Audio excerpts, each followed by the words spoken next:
লাইসেন্সবিহীন driver কিভাবে নিয়োগ পায়? এত বড় একটা গাড়ি, এতগুলা যাত্রী নিয়ে তারপরে তাকে এভাবে কিভাবে দেয়? আমরা মালিকের ফাঁসির দাবি চাই, ড্রাইভারের ফাঁসি চাই, আর আমাদের ক্ষতিপূরণ চাই সরকারের কাছে। এই আবেদন। আমার ছেলের বয়স 7 বছর, ওর নাম আব্দুল্লাহ, আমার স্ত্রীর বয়স 30।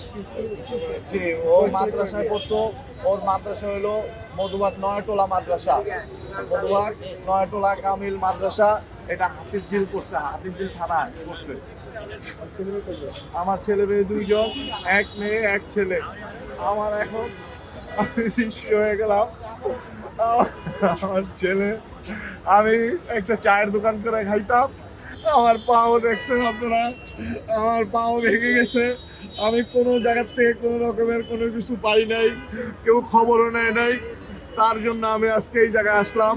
আপনারা মিডিয়ার মাধ্যমে, আপনারা ভাই আছেন, আপনারা সারা পৃথিবীতে পৌঁছায় দেন, সরকারের কাছে পৌঁছায় দেন। আমি দৃষ্টান্তমূলক শাস্তি চাই, আমার এই ক্ষতিপূরণ চাই।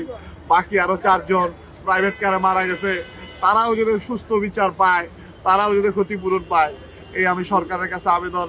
সারা দুনিয়ার মানুষ ও সাংবাদিক ও সমস্ত যত মানুষ আছে তাদের কাছে আমার এই আকুল আবেদন। আইসা এত জোরে ধাক্কা মারছে, আমার পাও ভেঙে আমি ওপারে করে গেছি। আর আমার সন্তানকে সাথে সাথে পিছিয়ে তার চোখ, তার দাঁত মুখ ভেঙে দিছে। আর আমার স্ত্রীকে টেনে হেসে নিয়ে তার শরীরের সমস্ত গোস্ত রাস্তার সাথে পিষে সে বাচ্চা বলে আল্লাহ ডাকতেছে। আর আমি বলতেছি, আমি দেখা 1 সেকেন্ডের ভিতরে আমার ছেলে, তার চোখ আলাদা, তার নাক মুখের উপর দিয়ে যাওয়ার পরে তার দাঁত সমস্ত কিছু ভেঙে রাস্তার সাথে পিষে আছে। আপু বলার মধ্যে 1 সেকেন্ডের সময় পায় নাই সে। তারপরে আমার স্ত্রীকে নিয়ে বের করে গাড়ির নিচ থেকে মানুষ, অনেক হাজার হাজার মানুষ, 10 মিনিট 15 সময় লেগে গেছে বের করে। আরো বাকি 4 জন প্রাইভেট কারে ছিল, তারাও মারা গেছে। বের করে মিটফোর্ড হাসপাতালে নিয়ে গেছে। মিটফোর্ড থেকে তাকে পঙ্গু হাসপাতালে নিয়ে গেছে। ও পঙ্গুতে সে 2 ঘন্টার মতো 4 ব্যাগ রক্ত দিচ্ছে, কিন্তু সে বাঁচে নাই। আমি তাদের দাফন কাফনের জন্য তাদেরকে মাদারীপুরে নিয়ে গেছি। ওখানে মাদারীপুরে দাফন কাফন করে আমি থানায় আসলাম। আসার পরে মামলা করার জন্য আমি কাগজপত্র দিচ্ছি, তারা মামলা নিবে না। তারা বলে কি, একটাই মামলা। ওসি সাহেবের কাছে আমি বললাম, স্যার আমার স্ত্রী, আমার সন্তান মারা গেছে, আমি মামলা করব। সে আমাকে বলতেছে যে একটা মামলা হয়েছে, একটা বিল্ডিং এ 10টা ফ্ল্যাট থাকে, মারা গেছে, আমি তাদের বিচার চাই, আমার মামলা নেই। সে মামলা নেই না, কোনোভাবেই মামলা নেয় না।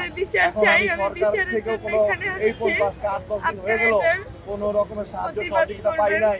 তারপর এই যে গাড়ির যারা যে মালিক, সেও ধরা খায় নাই। আপনি এভাবে কি করেন? এভাবে কি পড়াশোনা করেন নাকি? হ্যাঁ, আমি মাদ্রাসায় পড়াশোনা করি। আমার ভাইও মাদ্রাসায় পড়তো। আমরা 2 ভাই মাদ্রাসায় পড়াশোনা করি। আপনার মাদ্রাসার এই যে পড়াশোনা খরচ কে চালাতেন? আমার বাবা। আচ্ছা, এই মুহূর্তে কিভাবে আপনারা চলছেন? মালিকের কাছে যেহেতু উনি দুর্ঘটনা ঘটেছে এখন বাসায়, এখন কিভাবে চলতে, পরিবার কিভাবে চলছে? এইভাবে যদি মানুষ দেশে কোনো মানুষের কোনো মূল্য দিল না জীবনে, যে আজকে যদি সবকিছু ঠিক থাকতো, দুর্ঘটনা হয়তো বা এইরকম হইতো না। আজকে যদি সরকারের কেউ, যারা সরকারের দায়িত্বে আছে, তাদেরকেও মারা যেত, তাদেরকেও মারা দিতে পারতো। গাড়ি এসে ছেলেকে আর আমার বিবিকে পিছিয়ে দিয়েছে। আমি ভাগ্যক্রমে আল্লাহ আমার মা আছে, আমার মা ভেঙে গেছে। তখন আমি ভিডিওটা দেখলাম, আমি দাঁড়িয়েছিলাম, আমার পিছনে একটা একই সাথে ভাইয়ের সাথে মাও মারা গেছে। তারপরে একটা প্রাইভেট গাড়ি আসলো।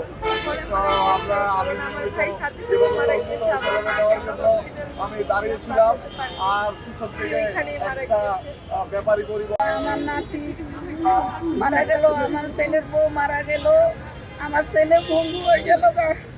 আমারও এখন কি অবস্থা বাবা, আমরা সুস্থ বিচার চাই। আর তোমার কাছে আমারও দাবি, আমরা ক্ষতিপূরণ চাই।